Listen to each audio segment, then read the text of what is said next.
మన ప్రభువును ప్రియ రక్షకుడును అయిన యేసుక్రీస్తు ఘనమైన నామములో గాస్పెల్ టీవీ ప్రేక్షకులైన మీ అందరికీ కూడా నా ప్రభు అయినటువంటి యేసుక్రీస్తు పేరట శుభములు. మీరంతా బాగున్నారని నేను నమ్ముచున్నాను. ఎందుకనగా దేవుని ఉచిత కృపచేత ఆయన మనల్ని అందరినీ కూడా ఆరోగ్యవంతులుగా ఉంచి దేవుని మాటలు చెప్పడానికి వినడానికి ఆయన అద్భుతమైనటువంటి విశేషమైన కనికరము చొప్పున మనలను ఈ విధంగా దేవుడు ఆశీర్వదిస్తున్నాడు, దీవిస్తూ ఉన్నాడు.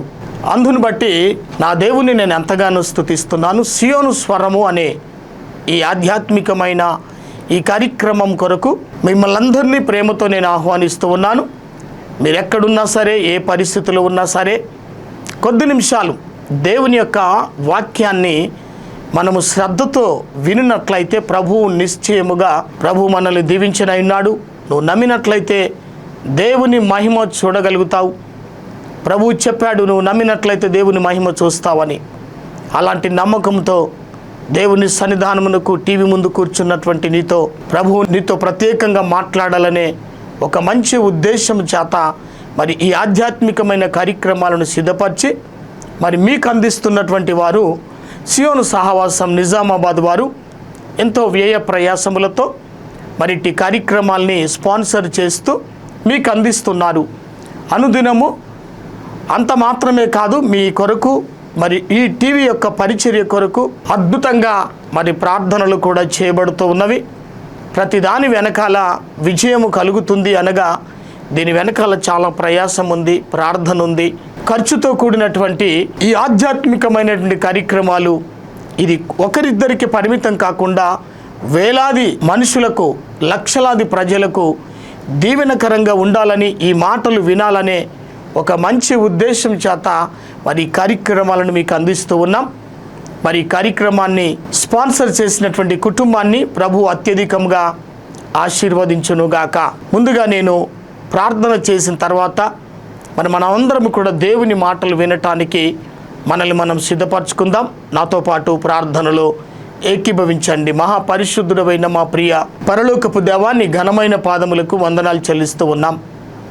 సియోను స్వరము అనే ఈ ఆధ్యాత్మికమైన కార్యక్రమం ద్వారా జీవము కలిగినటువంటి దేవుని జీవవాక్కులు వినటానికి మీరు మాకు చూపిన అద్భుతమైన కృపను బట్టి స్తోత్రం.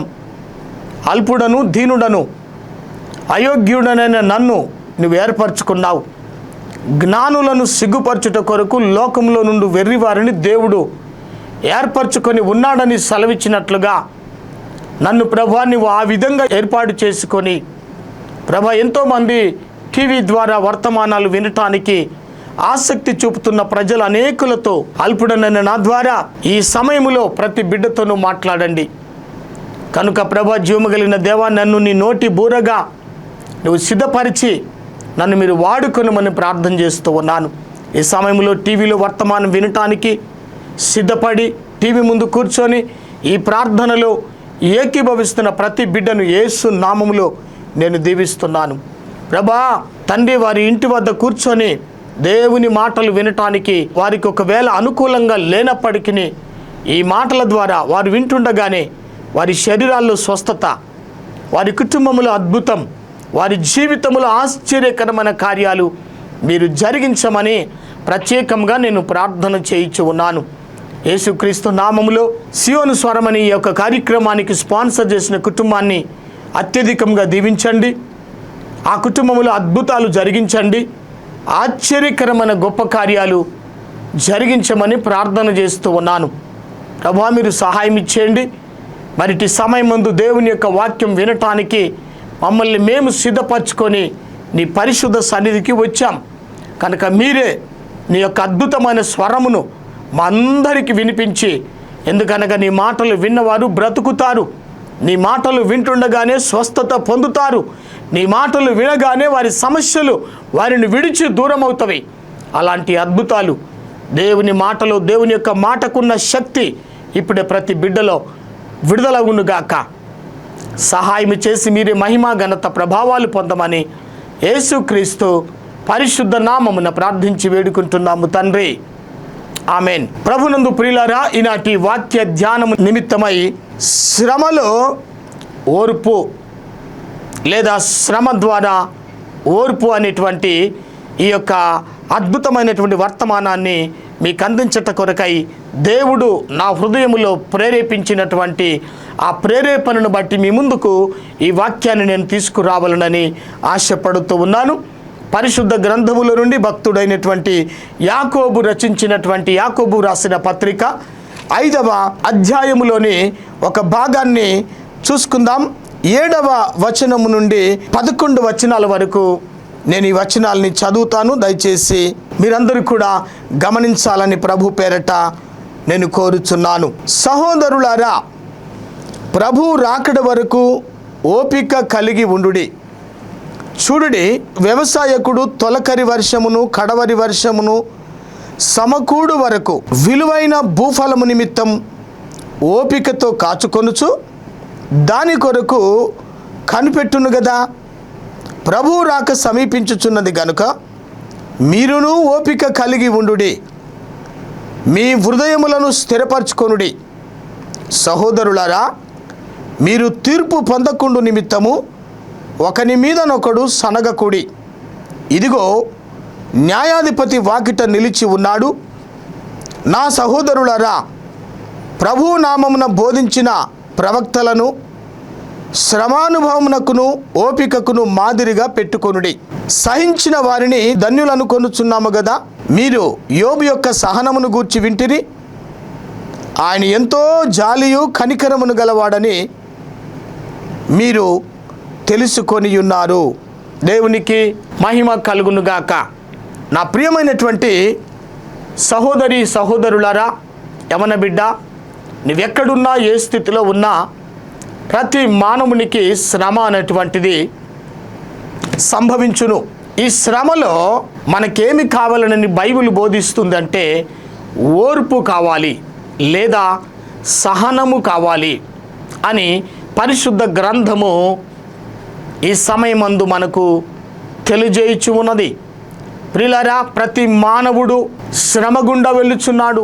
వివిధ రకములైనటువంటి శ్రమలు, అది శరీర సంబంధమైన శ్రమ కానీ, ఆత్మ సంబంధమైన శ్రమ కానీ, మానసిక సంబంధమైనటువంటి శ్రమ కానీ, ఎన్నో రకాలైనటువంటి శ్రమలు మనుషులకు కలుగుచున్నవి. మానవులకు దేవుడు శ్రమ కలగడానికి అవకాశం ఇచ్చిన ఆ శ్రమ ద్వారా మనకు మేలు చేయటానికే దేవుడు అవకాశం ఇస్తాడే తప్ప దేవుడు చాతగాని వాడు కాదు. దేవుడు విడిపించగలిగిన సమర్థుడు, శక్తిమంతుడు.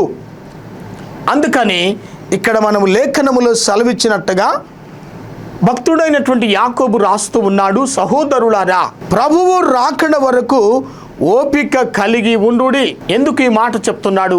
యేసుక్రీస్తు వారు లేఖనాల్లో దేవుడు బోధించాడు. అపోస్తలుడైన పౌలు చెప్తున్నాడు, మీరెందుకు చూస్తున్నారు?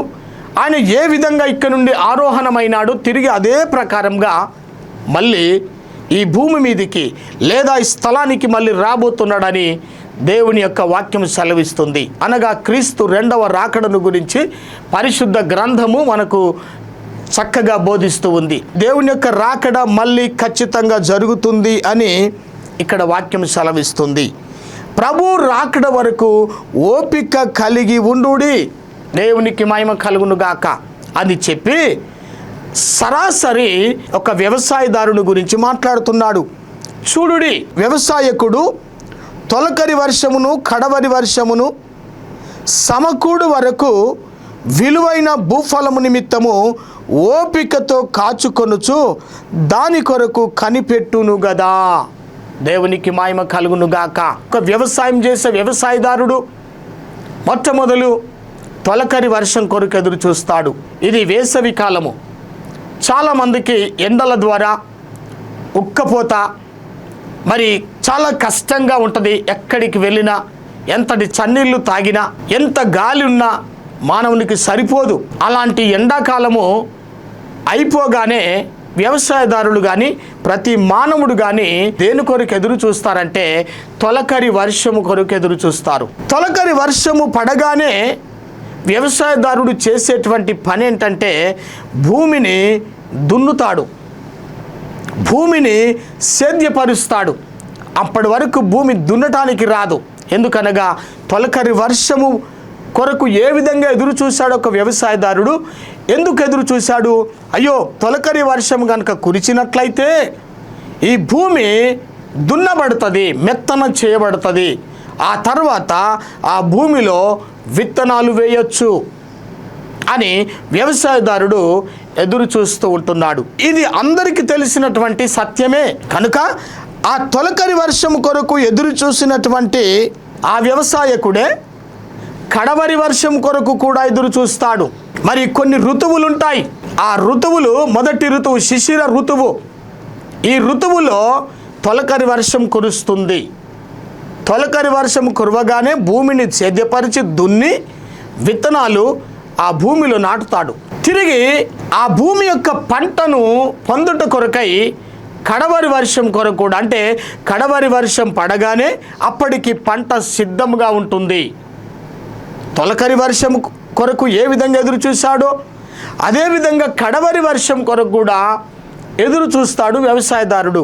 ఆ కడవరి వర్షం కురవగానే పంట సిద్ధంగా ఉన్నది, పంట చేతికొచ్చింది కనుక ఈ సమయంలో మరి ఆ పంట కోయటం కొరకు వ్యవసాయదారుడు అప్పటి వరకు కూడా ఓపికతో కనిపెడతాడు. ఈరోజు విత్తనాలు విత్తి తొలకరి వర్షం పడగానే తెల్లవారి మరి ఆయుధాలు పట్టుకొని, కొడవలు పట్టుకొని వెళ్ళి కోయలేడు. ఎందుకు? వ్యవసాయదారుడికి తెలుసు విత్తిన వెంటనే పంట చేతికి రాదు అని. దానికి కొంత వ్యవధి కావాలి, కొంత కాలం కావాలి. 3 నెలలో, 4 నెలలో, 6 నెలలో ఆ కాలం కొరకు ఆయన ఎదురు చూస్తాడు. ఓపిక ఉంటుంది. ప్రియులారా, ఇక్కడ భక్తుడైనటువంటి యాకోబు రాస్తూ ఉన్నాడు, అతను ఆ పంట సమకూడే వరకు ఆయన ఏం చేస్తున్నాడు? విలువైనటువంటి భూఫలం నిమిత్తము ఓపికతో కాచుకొనుచు దాని కొరకు కనిపెట్టుకొని ఉంటున్నాడు. కనుక ప్రియులారా, అదేవిధంగా ప్రభు రాకడ సమీపించుచున్నది గనుక మీరును ఓపిక కలిగి ఉండుడి. దేవునికి స్తోత్రం కలుగునుగాక. ప్రియులారా, ఇక్కడ అద్భుతమైనటువంటి మాటలు, జీవము కలిగినటువంటి దేవుడు మనతో మాట్లాడుతూ ఉన్నాడు. దేవుని రాకడ కూడా సమీపముగా ఉన్నది. త్వరలో యేసు ప్రభు వస్తానన్నాడు. 2వ రాకడ నేను వస్తానని చెప్పాడు. కనుక యాకోబు అంటున్నాడు, ప్రభు రాకడ సమీపముగా ఉన్నది గనక మనకేం అవసరం అయినదంటే ఇక్కడ ఓపిక కలిగి ఉండుడి. దేవునికి స్తోత్రం కలుగునుగాక. Praise the Lord. కనుక నా ప్రభునందు నా ప్రియమైనటువంటి సహోదరి సహోదరులారా, ఇక్కడ యాకోబు క్రైస్తవులమైనటువంటి మనలను హెచ్చరిస్తున్నాడు. కనుక ఇక్కడ ఈ 8వ వచనములో కనిపెట్టుకొని ఉండుడి, ఓపిక కలిగి ఉండండి. వ్యవసాయదారుడు ఏ విధంగా కనిపెడుతున్నాడో పంట కొరకు, యేసుక్రీస్తు వారు ప్రతి మానవునికి ఎవరి క్రియల చొప్పున వారికి ప్రతిఫలం ఇవ్వడానికి కొరకు దేవుడు సిద్ధముగా ఉన్నాడండి. కనుక నువ్వు చేసే ప్రతి పని, నువ్వు మాట్లాడే ప్రతి మాటను గురించి దేవుడు ఒకరోజు విశ్వాసులైనటువంటి మనందరికీ మరి ఓపికగా మనం కనిపెట్టినట్లయితే, దేనికోసం కనిపెట్టాలంటే క్రీస్తు 2వ రాకడ కోసం కనిపెట్టాలా. సామాన్యమైన పంట కొరకు రైతు ఏ విధంగా అంత ఓపికగా కనిపెడుతున్నాడో, మరి పరలోకంలో మన కోసము దాచబడినటువంటి స్వాస్థ్యము కోసము మనం కనిపెట్టలేమా? తప్పకుండా కనిపెట్టగలం. కనుక ఇక్కడ యాకోబు అంటున్నాడు, మీకు ఓపిక కావాలి. చాలామంది అంటారు, నాకు ఓపిక నశించిందండి, ఇంకా నా వల్ల కాదు అంటారు. ఈ ఓపిక నశించినట్లయితే వ్యవసాయదారుడు పంట చేతికొచ్చేంత వరకు ఆయన కాచుకొని ఉంటాడుగా, ఆ పంట కొరకు ఎదురు చూస్తాడు కదా. క్రైస్తవుని యొక్క జీవితం నిరీక్షణతో కూడినటువంటిది. క్రైస్తవ జీవితానికి ఓపిక, సహనము చాలా అవసరమైనది.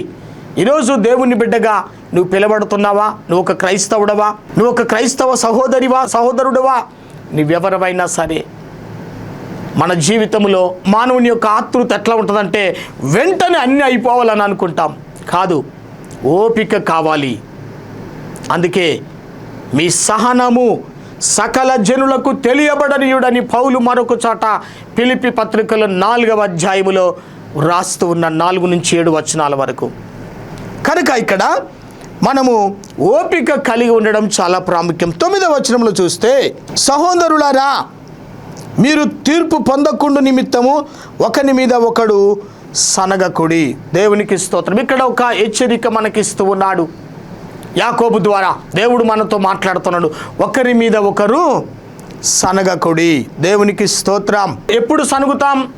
శోధనలు లేదా హింసలు వచ్చినప్పుడు మనం ఎంత వేగముగా ఒకరి మీద ఒకరం సనుగుతామో, లేకపోతే ఒకరినొకరము నిందించుకుంటామో అప్పుడు తెలుసుద్ది. పూర్వకాలంలో యూదులు లేదా ఇశ్రాయేలీలు మోషే అహరోనుల మీద, మన పితరుల మీద సనిగినట్టు కనబడుతుంది. ఆ వాక్యం నిర్గమకాండములో 16వ అధ్యాయం మొదటి 3 వచనాల్లో గనుక చూసినట్లయితే, దయచేసి నిర్గమకాండము 16వ అధ్యాయములో మొదటి 3 వచనాలు, అదేవిధంగా 17వ అధ్యాయము మొదటి 3 వచనాల్లో కూడా మనకు కనబడుతుంది. తర్వాత ఇశ్రాయేలీల సమాజమంతయు ఏలీమి నుండి ప్రయాణమైపోయి వారు ఐగుప్తు దేశములో నుండి బయలుదేరిన 2వ నెల 15వ దినమున ఏలీమునకును సీనాయికిని మధ్యనున్న సీను అరణ్యమునకు వచ్చిరి. ఆ అరణ్యములో ఇశ్రాయేలీల సమాజం అంతయు మోషే అహరోనుల మీద సనిగెను. ఇశ్రాయేలీలు, మేము మాంసము వండుకొని కుండల యొద్ద కూర్చుండి తృప్తిగా ఆహారం తినున్నప్పుడు యెహోవా చేతి వలన ఎలా చావకపోతిమి? ఈ సర్వ సమాజమును ఆకలి చేత చంపుటకు ఈ అరణ్యములోనికి మమ్మను అక్కడ నుండి తోడుకొని వచ్చితురని వారితో అనగా. దేవునికి స్తోత్రం. చూడండి, ఇక్కడ మన పితరులు ఇశ్రాయేలీలు మోషే అహరోనుల మీద సనుగుతూ ఉన్నారు. ఈ సనగటం అనేటువంటిది ఇదొక వ్యాధి. దేవునికి స్తోత్రం. ఈనాడు కూడా మరి మన పైన ఉన్నటువంటి మరి నాయకుల పైన, సేవకుల పైన, పెద్దల పైన ఎంతమంది సనగడం లేదండి? సనగడం లేదా? దేవునికి స్తోత్రం. నువ్వు సనగకుంటే చాలా మంచిది. కనుక ఇక్కడ ఒకరి మీద ఒకరు సనగకూడి అని మరి హెచ్చరిస్తూ ఉన్నాడు. శోధనలు వచ్చినప్పుడు, హింసలు వచ్చినప్పుడు, బాధలు వచ్చినప్పుడు, కష్టాలు వచ్చినప్పుడు కదా అండి, ఇశ్రాయేలు ప్రజలు ఇశ్రాయేలు దేశంలో ఉండి దేవుడు వారిని ఆ బానిస బ్రతుకు నుండి స్వతంత్రులుగా విడిపించుకొని తీసుకొని వస్తుంటుండగా మార్గములో, జీవితంలో మరి కొన్ని హింసలు, బాధలు, కష్టాలు కలుగుతాయి. అప్పుడు ఎవరి మీద సనిగినరు? మోషే అహరోనుల మీద సనిగినట్టుగా పరిశుద్ధ గ్రంథములో మనం గమనిస్తూ ఉన్నాం. ఈనాడు కూడా అలాంటి సనుగులు, సంశయములు లేకపోలేదు. చాలామంది సేవకుల మీద, దైవజనుల మీద సనుగుతూ ఉన్నారు. బాధలు వచ్చినప్పుడు, కష్టాలు వచ్చినప్పుడు పెద్దల మీద, కుటుంబంలో తల్లిదండ్రుల మీద సనుగుతూ ఉన్నారు. ఒకరి మీద ఒకరు సనుగుతూ ఉన్నారు. బైబిల్ హెచ్చరిస్తుంది, ఈ సనగటం అనేటువంటిది అది మానుకోవాలని బైబిల్ హెచ్చరిస్తూ ఉంది. ఒకరి మీద ఒకడు సనగకుడు. ఎందుకు? ఇదిగో న్యాయాధిపతి వాకిట నిలిచి ఉన్నాడు. ఎందుకు నిలిచి ఉన్నాడు? దేవునికట మానవుని యొక్క సనుగులు కూడా, అంటే మనం ఒకరి మీద ఒకరు సనుక్కుంటాం. సనగడం అంటే బయటికి నోటితో మాట్లాడడం, లోపల మనస్సులో ఆ వ్యక్తిని గురించి బాధపడుతూ ఉంటాం. ఈ వ్యక్తి నశించిపోతే అయిపోతుండే, ఈ వ్యక్తి చచ్చిపోతే బాగుంటుండే. ఏమండి, మన ఆలోచనలను, మన సనుగులట దేవునికి స్పష్టంగా వినబడతాయంట. దేవునికి స్తోత్రం. దేవుని బిడ్డ, ఈరోజు ఒక క్రైస్తవుడిగా నువ్వు కొనసాగుచు ఇతరులపైన నువ్వు సనుగుతున్నావా? సనగటం అనేటువంటిది అది మంచిది కాదని బైబిల్ మనకు హెచ్చరిస్తుంది. న్యాయాధిపతి అనగా ప్రభు అయినటువంటి యేసుక్రీస్తు వాకిట పొంచి ఉన్నాడు. ఎందుకు?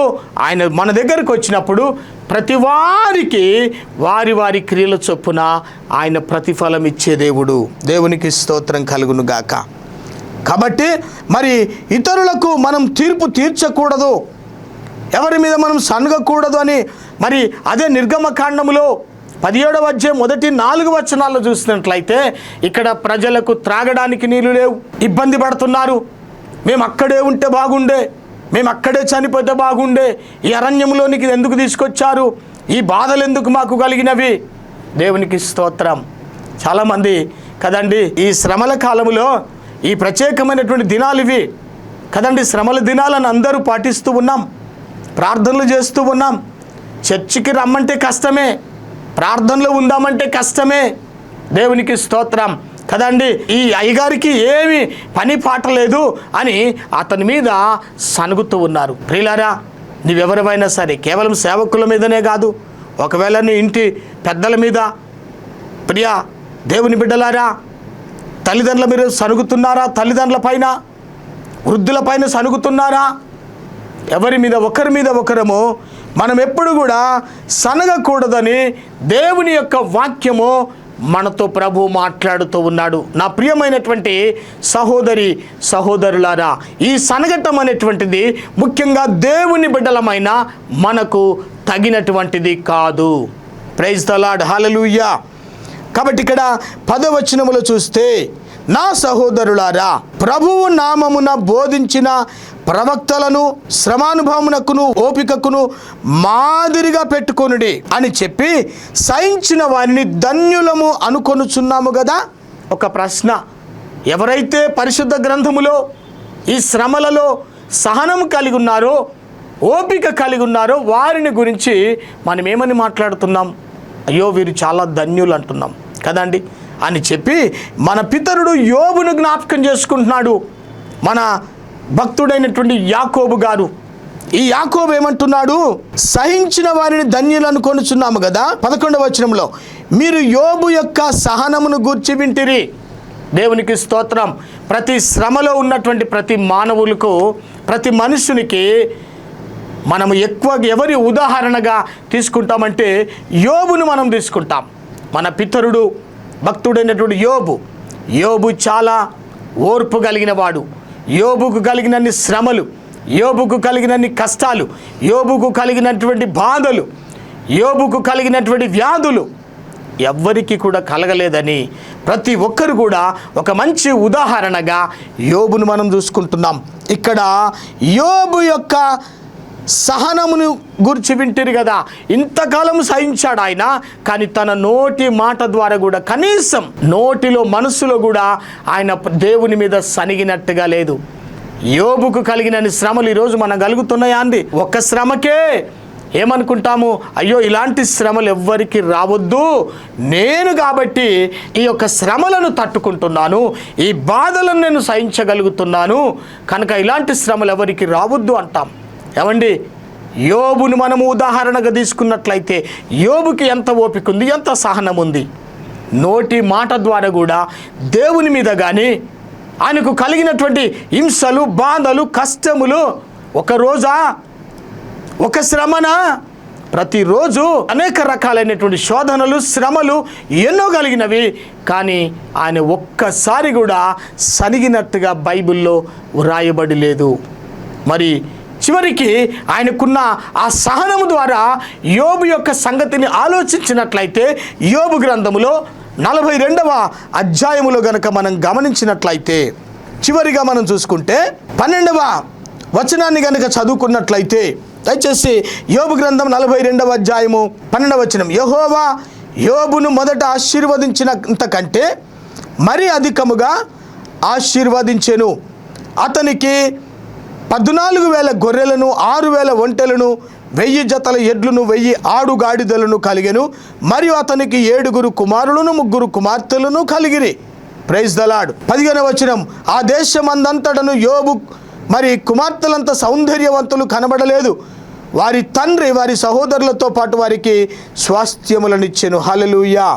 ఇక్కడ చూసినట్లయితే యోబు మరి మొదట ఎన్ని శ్రమలు ఆయనకు వచ్చినాయో అన్ని శ్రమల ద్వారా ఆయనకున్నటువంటిది ఒకే ఒకటి, సహనము, ఓర్పు కలిగి ఉన్నాడు. దానికి ఫలితం ఏంటంటే 2 అంతల దీవెన, ఆశీర్వాదం యోబు ఇక్కడ పొందినట్టుగా మనం గమనించగలుగుతూ ఉన్నాం. ఆయన ఎంతో జాలియు కనికరమును గలవాడని మీరు తెలుసుకొని ఉన్నారు. యోబు ఎంత జాలి కలిగిన వాడు, కనికరము కలిగిన వాడు. అదేవిధంగా మన ప్రభు అయినటువంటి యేసుక్రీస్తు వారు కూడా ఈరోజు నీ పట్ల, నీకు శ్రమలు వస్తున్నాయి కానీ నీ మీద జాలి ఆయనకున్నది. నీకు కలిగిన శ్రమల కంటే, మన కలుగుతున్న శ్రమల కంటే, ఇబ్బందుల కంటే ఆయన మన మీద చూపించే ప్రేమ, జాలి, దయ, కనికరము బహు గొప్పది. ఈ గొప్ప జాలిని, దయను దేవుడు మన మీద చూపించడానికి దేవుడు ఇష్టపడుతూ ఉన్నాడు. కనుక నా ప్రియమైనటువంటి సహోదరుడా, ఈ శ్రమలో నీవు పడుతున్నటువంటి శ్రమ, అది కుటుంబంలో ఆర్థికపరమైన శ్రమ అయినా, ఆరోగ్యపరమైన శ్రమ అయినా, చుట్టుపక్కల మనుషుల ద్వారా కలుగుతున్న శ్రమ అయినా, ఆధ్యాత్మికంగా మరి నువ్వు సహవాసానికి వెళ్తున్నావు, నీవు అక్కడ ఎదుర్కొంటున్నటువంటి శ్రమలైనా, మనం ఒకటి గ్రహించాల్సింది, ఓర్పు కలిగి ఉందాం, సహనము కలిగి ఉందాం. కాబట్టి మన సహనానికి తగినటువంటి ప్రతిఫలము నా ప్రభు అయినటువంటి యేసుక్రీస్తు వారు మనందరికీ ఇవ్వడానికి ఆయన సిద్ధంగా ఉన్నాడు. కాబట్టి ఈ యొక్క వర్తమానం ద్వారా మనం నేర్చుకున్నది, నీకేదో ఒక శ్రమ కలుగుతున్నప్పటికీ ఆ శ్రమ ద్వారా, ఈ శ్రమలో మనకు ఓర్పు సహనం ఉన్నట్లయితే తప్పకుండా దేవుడు నిన్ను ఆశీర్వదిస్తాడు. నా ప్రభు అయినటువంటి దేవుడు మరి యోబును ఎంతగా దీవించాడో, ఎంతగా ఆశీర్వదించాడు, అంతకంటే అధికమైన దీవెనలు ప్రభు మనందరి మీద అనుగ్రహించునుగాక. దేవుడి యొక్క వాక్యమును ప్రభు మన వినికిడిలో దీవించి ఆశీర్వదించునుగాక. ప్రార్థన చేద్దాం. ప్రేమ స్వరూపుడవగు తండ్రి, శ్రమలో ఓర్పు అనేటువంటి ఈ ఆధ్యాత్మికమైనటువంటి అద్భుతమైనటువంటి దేవుని వాక్యమును మేము నేర్చుకున్నాం.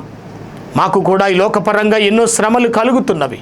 ఈ శ్రమలలో మాకు ఓర్పు కావాలనని ప్రభా, మేము ఎవరి మీద సనగకూడదని తండ్రి దేవుడు మాకు ఇదిగో ఆయన ఎదుట మాకు గొప్ప ప్రతిఫలం ఉందని, ఒక వ్యవసాయకుడు ఏ విధంగా అయితే పంట కొరకు ఎదురు చూస్తున్నాడు, మేము కూడా దేవుని ఎదుట అలాంటి ఓపికతో, ఓర్పుతో, సహనముతో మేము కలిగి జీవించుదుముగాక.